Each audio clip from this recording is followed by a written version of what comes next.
নতুন নতুন ভিডিও পেতে সাবস্ক্রাইব করুন এসএনএস বাংলা অ্যানিমেশন চ্যানেল। কাঠবিড়ালির মজার গল্প।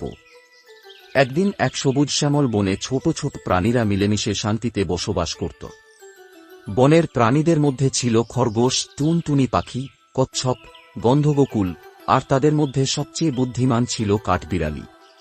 সে ছিল সবার পরামর্শদাতা, আর যেকোনো সমস্যায় প্রাণীরা তার কাছেই ছুটে যেত এবং তিনি সেই সমস্যার সমাধান করে দিতেন।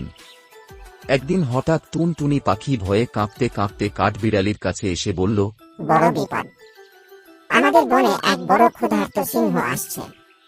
সে তো আমাদের সবাইকে খেয়ে ফেলবে। এখন কি হবে? আমরা তো সবাই মারা যাব। কাঠবিড়ালি, তুমি একটা কিছু করো। কাঠবিড়ালি মুচকি হেসে বলল, তুমি এত ভয় পাচ্ছ কেন? ভয় কোনো সমস্যার সমাধান নয়। চলো আমরা সবাই মিলে এই সমস্যার সমাধান খুঁজি। টুনটুনি পাখি, খরগোশ আর বনের অন্যান্য প্রাণীরা একত্রিত হল। কাঠবিড়ালি বলল, প্রথমে আমাদের জানতে হবে সিংহ কোথায় আছে এবং তার পরিকল্পনা কি।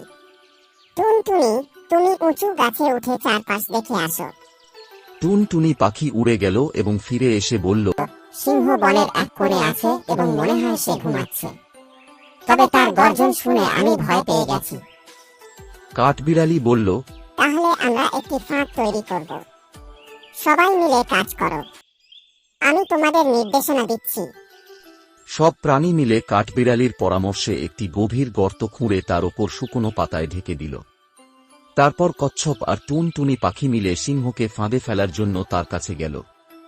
টুনটুনি পাখি সিংহকে উত্ত্যক্ত করে উড়ে এলো আর কচ্ছপ ধীরে ধীরে তাকে জঙ্গল দিয়ে ফাঁদের দিকে নিয়ে এলো। সিংহ রাগে গর্জন করতে করতে দৌড়াতে শুরু করল, কিন্তু তার গতি এত বেশি ছিল যে সে পাতার আড়ালে লুকানো গর্তটি দেখতে পেল না।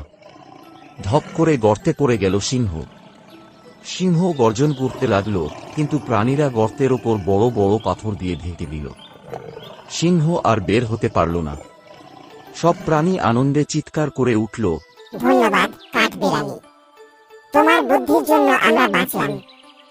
গল্পের শিক্ষা: ভয় যত বড়ই হোক, ধৈর্য ও বুদ্ধি দিয়ে সেটার সমাধান করা সম্ভব। একসঙ্গে কাজ করলে যে কোনো বাধা জয় করা যায়।